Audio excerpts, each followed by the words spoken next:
오늘 16장에 나타나는 말씀은 다윗이 하나님의 궤를 예루살렘에 드리고 하나님 앞에 감사하며 찬송하던 노래들이 나오는 그러한 내용입니다.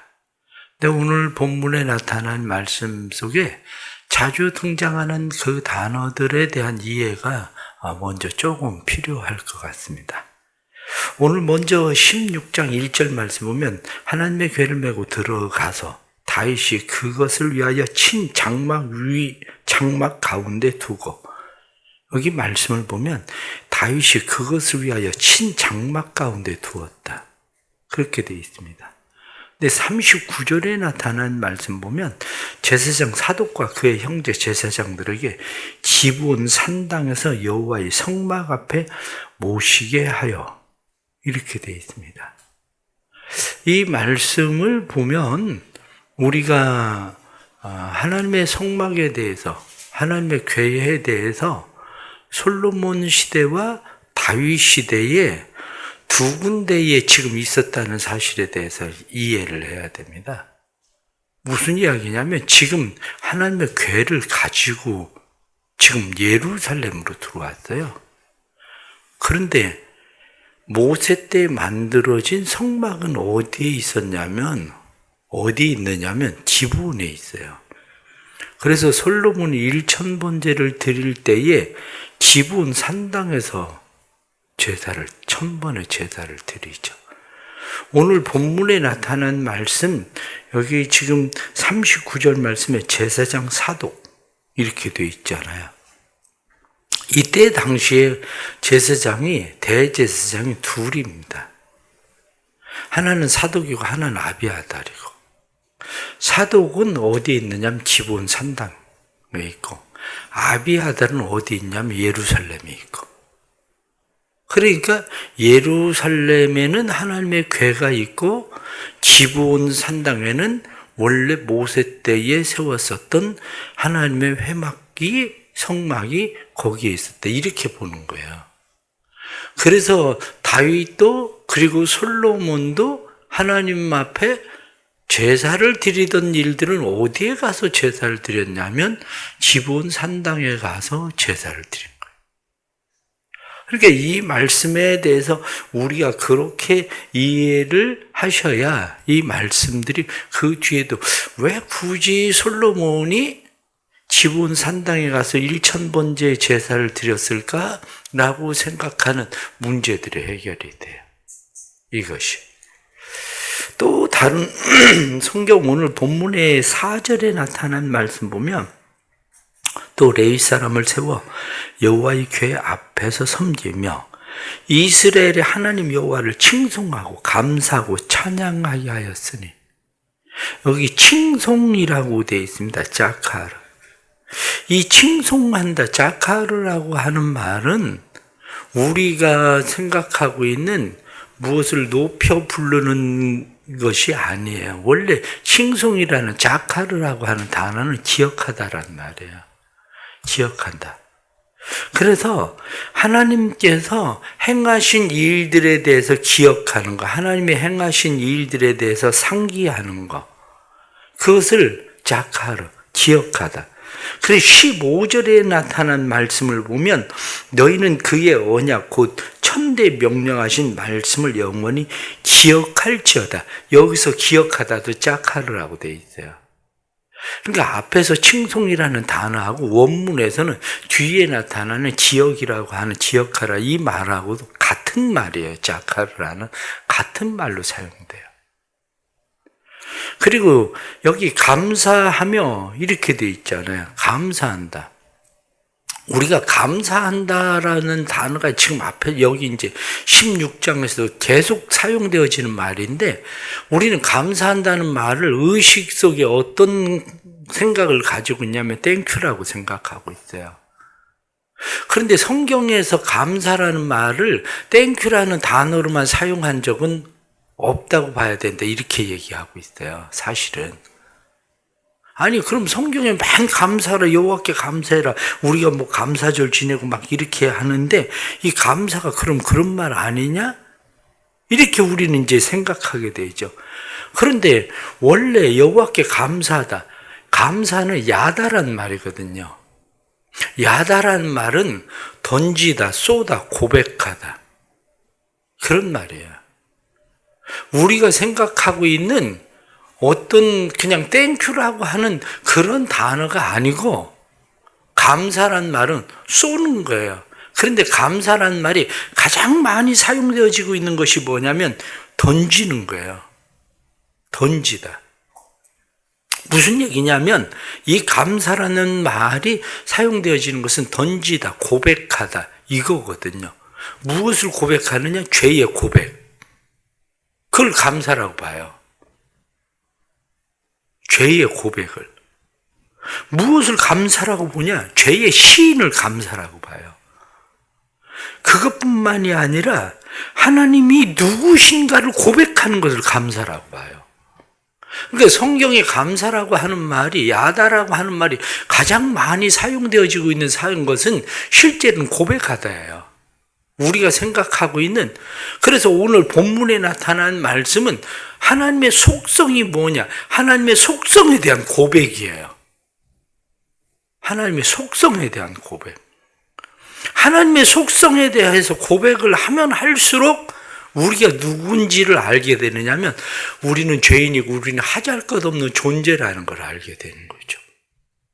우리가 죄인이고 하잘 것 없는 존재인 우리에게 하나님께서 베푸시는 오늘 본문에 나타난 그의 인자하심, 그의 선하심, 이런 말들, 하나님의 우리를 진자하게, 선하게, 인자하심, 토부, 하나님의 선하심, 토부, 하나님의 인자하심, 친절함, 그것을 생각하면 우리가 자연적으로 우리가 생각하는 땡큐라고 하는 그것이 나오는 거지, 우리가 원래 그냥 땡큐라고 하는 단어로만 사용되는 일은 거의 없다고 봐야 된다. 이렇게 사전적인 용어로 나와 있어요.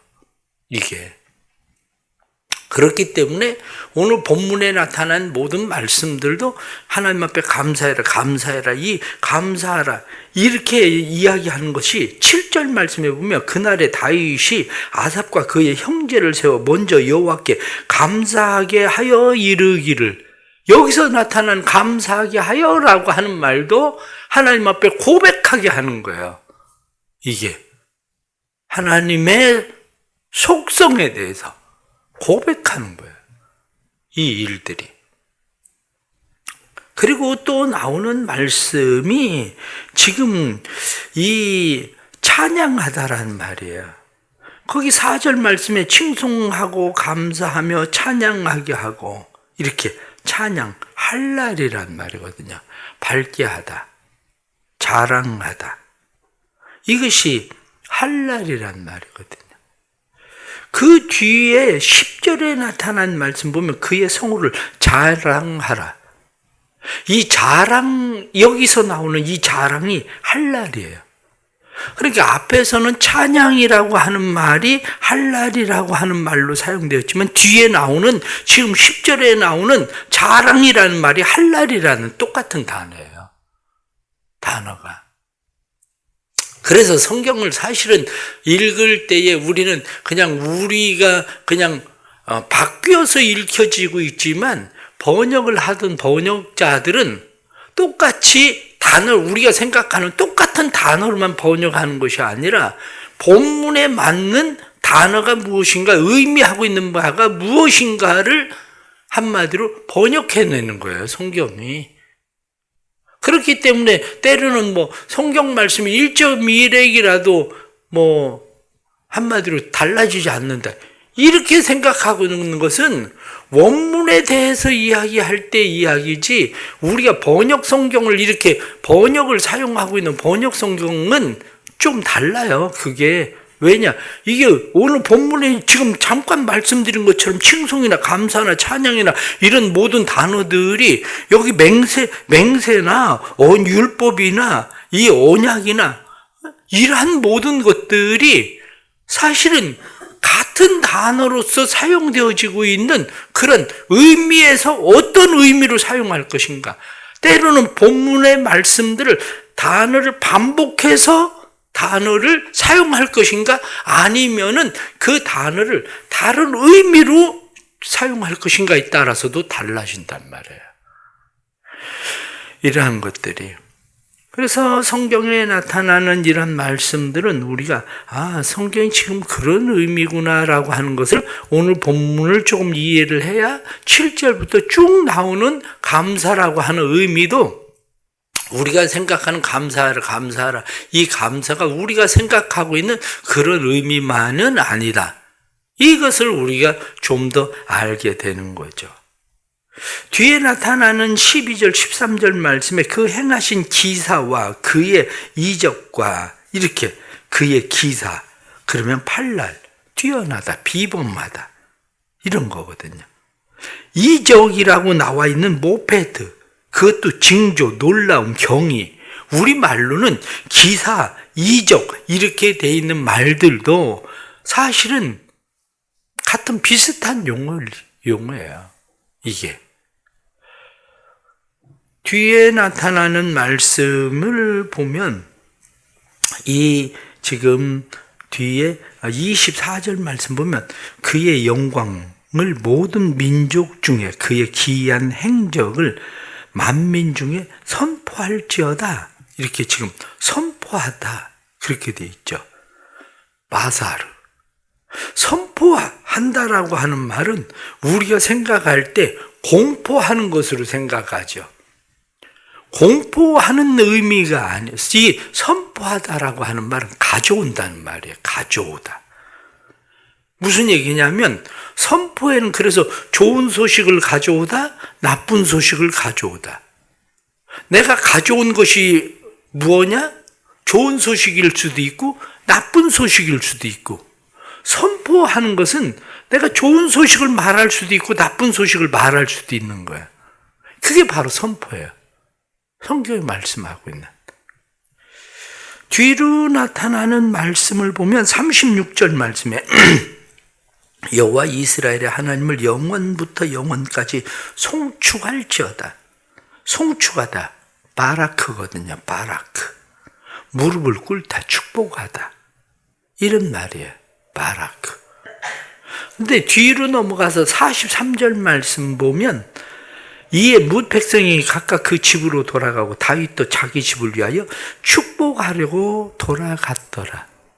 여기 축복이라고 하는 단어, 이게 바라크예요. 똑같은 단어예요. 단어에서 송축이라고 하는 단어하고 뒤에 나타나는 축복이라고 하는 단어가 같은 단어예요. 바라크라고 하는 같은 단어예요. 그러니까 지금 16장에 나타난 말씀들 속에는 같은 단어들을 사용을 하고 있는데 번역상에서 송축이라고 이야기하고 축복이라고 이야기하고 번역상에서 자랑이라고 이야기하고 이러한 찬양이라고 이야기하고 이러한 것들이 다르게 이야기들이 나오고 있는 거죠. 그렇기 때문에 오늘 16장에 나타난 말씀들을 여러분들이 다시 한번 읽어보실 때에 그런 의미를 가지고 성경이 지금 단어들을 사용하고 있는 거구나 라고 여러분들이 이해하시면 이 하나님을 높여드리는 일들에 대해서 우리가 좀 더 쉽게 이해할 수 있는 그런 장이기도 합니다. 오늘 본문에 나타난 16장에 나타난 말씀은 크게 두 가지 주제를 이야기하고 있습니다. 크게 두 가지 주제를 이야기하고 있는데 하나는 뭐냐면 하나님의 속성에 대한 이야기예요. 하나님은 어떤 분이시냐 라고 하는 하나님의 속성에 대한 이야기. 또 다른 하나는 인간의 의무는 무엇인가라는 이야기예요. 하나님의 속성에 대해서 하나님이 어떤 분이신가를 알게 되면 인간은 그 하나님에 대해서 어떤 존재인가, 그러면 인간은 하나님에게 어떻게 행해야 되는가, 바로 이것을 말씀하고 있는 것이 오늘 본문에 나타나는 말씀이죠. 그것을 잘 나타내고 살아간 사람이 누구냐면 그 사람이 바로 다윗인 거예요. 다윗은 하나님에 대해서 너무 잘 알고 있었어요. 하나님에 대해서 너무 잘 알고 있는 것뿐만 아니라 자기 자신에 대해서도 잘 알고 있었어요. 하나님은 왕이시고 하나님은 찬송과 영광과 존귀를 받으시기 합당하신 분이시고, 그렇기 때문에 이 하나님에 대해서 우리가 해야 되는 일은 뭐냐? 이렇게 이야기할 때 우리는 그 하나님을 노래하고 하나님을 찬양하고 하나님을 높여드리고 하나님께 감사하고 하나님 앞에 우리가 해야 될 일들이 무엇인가를 다윗은 분명하게 알고 있었죠. 이것을 그냥 한마디로 이야기하면 하나님은 예배 받으시기 합당하신 분. 인간은 마땅히 하나님을 예배해야 되는 존재. 그렇게 이야기하는 거예요. 왜 교회에서 예배를 그렇게 중요하게 여깁니까? 교회에서 예배를 그렇게 중요하게 여기는 이유, 왜 예배를 그렇게 자주 드리려야 할까? 그 이유가 바로 여기에 있는 겁니다. 하나님은 예배를 받으시기 합당하신 분.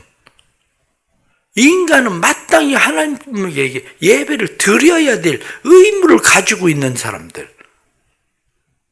그것이 단순히 의무만이 아니라 하나님이 어떤 분인가를 아는 사람들에게 그것이 권리가 되는 거죠. 여러분들은 예배를 드릴 때에 의무적으로 예배를 드립니까? 의무적으로 예배를 드릴 수 있어요. 그런데 의무적으로 예배를 드리는 사람은 하나님이 누군가를 그래도 아는 사람이에요. 그런데 하나님이 누군가를 진짜 잘 알면 의무를 넘어서 권리가 되는 거예요. 내가 예배를 드릴 수 있는 권리. 오늘 본문에 나타난 말씀 가운데 하나 보면 29절 말씀을 보면 그렇게 되어 있습니다. 여호와의 이름에 합당한 영광을 그에게 돌릴지어다. 제물을 들고 그 앞에 들어갈지어다. 아름답고 거룩한 것으로 여호와께 경배할지어다. 그렇게 되어 있습니다. 여호와께 경배하다. 여기서는 샤하 그렇게 되어 있거든요. 구울이다. 절하다. 예배라고 하는 게 뭡니까? 예배가 하나님 앞에 구부리고 하나님 앞에 절하는 거거든요. 하나님을 송축하는 게 뭡니까? 그게 바로 하나님 앞에 바라크도 무릎을 꿇다 이런 거거든요. 그러니까 우리가 하나님 앞에 축복하다, 축복이라고 하는 말도 바라크. 다 우리가 신앙생활을 하면서 우리가 마땅히 해야 되는 것은 하나님 앞에 무릎을 꿇고 하나님을 높이는 거. 그래서 사람의 제일 된 목적이 뭐냐? 그게 하나님을 영원토록 즐거워하게 하는 거다. 하나님을 영원토록 즐거워하게 하는 가장 첫 번째가 뭐냐? 가장 소중한 게 뭐냐? 그게 예배인 거예요. 그래서 교회는 예배를 포기할 수 없다고 이야기하는 이유가 바로 그런 거예요. 하나님이 어떤 분이신지를 알면, 내가 어떤 존재인지를 알면 하나님은 마땅히 예배를 받으시기에 합당하신 분이고 우리는 예배를 드려야 될 존재들이고, 그런데 그것이 우리의 의무를 넘어서서 단지 의무로만 드리는 것이 아니라 우리의 권리, 우리의 특권, 그것이 우리의 삶의 바라크 축복이 되는 예배, 그거거든요. 내가 하나님 앞에 무릎을 꿇을 수 있는 자체가 축복이에요. 내가 예배를 드릴 수 있는 자체가 하나님 앞에서 엄청난 축복이고 그게 우리의 권리란 말이죠. 그게. 그런데 그것을 모르면 우리는 늘 아니 왜 이렇게 예배를 자주 드려야지? 어? 아니 뭐 예배 한 번 안 드린다고 그래서 뭐 무슨 이렇게 생각을 해요. 교회 항존직 직분자들이 해야 되는 일이 뭔데요? 항존직 직분자들이 해야 되는 가장 중요한 일이 뭐냐면 예배예요. 하나님을 예배하기 위해서 오늘 성경 본문에 나타나는 말씀이 다 지금 하나님을 예배하는 사람들에 대한 이야기들이지 않아요. 항존직 직분자가 된다는 것은 기본적으로 하나님 앞에 예배가 의무가 아니라 권리가 되는 사람들이어야 되는 거예요. 그게 의무가 아니라. 그런데 의무도 안 되는 사람들이 항존직 직분자가 되면 교회가 곤란해지는 거예요. 그게. 그러기에 우리는 신앙생활 하면서 늘 마음 가운데 생각해야 돼요. 예배는 하나님께서 우리에게 주신 놀라운 은혜다. 그게 축복이다. 그게 의무를 넘어선 하나님께서 우리에게 주신 권리, 특권이다. 이 의식이 필요한 거죠. 오늘 나타나는 이런 말씀 보면 분명히 우리에게 29절 말씀에 그 이름에 합당한 영광을, 재물을 들고 아름답고 거룩한 것으로 그렇게 돼 있어요. 그 이름에 합당한 영광, 재물을 들고 아름답고 거룩한 것으로 하나님을 경배해라. 하나님을 예배해라. 이렇게 말씀하죠. 우리의 삶이 또 예배드리길 바랍니다. 우리의 삶이 예배돼서 우리의 삶 속에서 하나님의 이름에 합당한 하나님의 자녀, 하나님의 백성으로 살아가는 은혜가 삶 속에 있기를 바랍니다. 기도하겠습니다. 하나님 아버지, 또 새벽에 이렇게 은혜 주시니 감사합니다. 새벽에 주시는 은혜가 또 저희들로 하여금 하나님 앞에 나올 수 있는 이러한 특권을 갖게 하시고 그 은혜를 누리게 하시니 감사합니다. 오늘 하루의 삶도 하나님의 능하신 손 안에서 하나님 앞에 예배자로 살아갈 수 있도록 도와주옵소서. 진실한 예배자, 그 이름에 합당한 영광을 돌리는 자로 뿐만 아니라 우리가 하나님을 예배하는 그러한 일들이 우리의 삶의 모든 것을 들여서 하나님만을 높이며 살아가는 하나님 앞에 들어갈 때에 우리의 삶이 아름답고 거룩한 것으로 오늘 하루도 주님 앞에 설 수 있는 자들이 될 수 있도록 도와주옵소서. 오늘도 주께서 우리와 함께 하시고 우리의 삶 가운데 주인 되셔서 아버지의 영광이 될 수 있도록 주님 도와주옵소서. 세계를 위하여 기도합니다. 세계 가운데 주님의 평화가 이루어지게 하여 주시고 전쟁의 소문들도 그치게 해주시고 뿐만 아니라 코로나의 질병의 상황들도 그치게 하셔서 세계가 하나님의 주시는 은혜와 평안을 누리게 해 주옵소서. 또한 이 땅의 교회들을 주께서 축복하시고 교회들을 통해서 세계를 섬길 수 있는 은혜가 임하게 해 주옵소서. 한국의 교회를 통해서 세계에 나아가 있는 선교사님들이 마음껏 주님의 복음을 증거할 수 있는 교회들이 되도록 교회가 지속적으로 부흥하고 성장할 수 있도록 도와주옵소서. 우리 대성교회 주께서 은혜 주시고 248 말씀을 통독을 통해서 성도들이 말씀으로 늘 새로워지는 은혜를 주시고 뿐만 아니라 하나님 사랑하는 교회에 은혜를 더하여 주셔서 또 특별 새벽 기도회를 준비하고 있는 일들 그리고 내일 교사 세미나를 하는 일들 모든 일들 속에 하나님 함께 하셔서 주님의 교회가 주님의 기쁨되는 교회로 그리고 새 가족들이 날마다 더해가게 하시고 구원받는 사람들의 수가 날마다 더하게 하시는 주님의 역사가 일어나게 하여 주옵소서. 오늘 하루의 삶도 주님 앞에 맡깁니다. 우리의 삶이 하나님을 찬송하고 영광과 감사와 하나님을 더 아름답게 높이는 삶으로 주님 앞에 서게 하시고 질병 가운데 있는 사람들도 하나님께서 치유와 회복의 은혜를 베풀어 주셔서 그들이 하나님 앞에 죄의 고백과 죄의 시인으로 하나님이 누구신지를 고백하는 감사가 있는 삶이 될 수 있도록 도와주옵소서.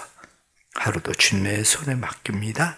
오늘도 우리의 기도에 응답하시는 주님을 보게 해 주옵소서. 예수님의 이름 받들어 기도드리옵나이다. 아멘.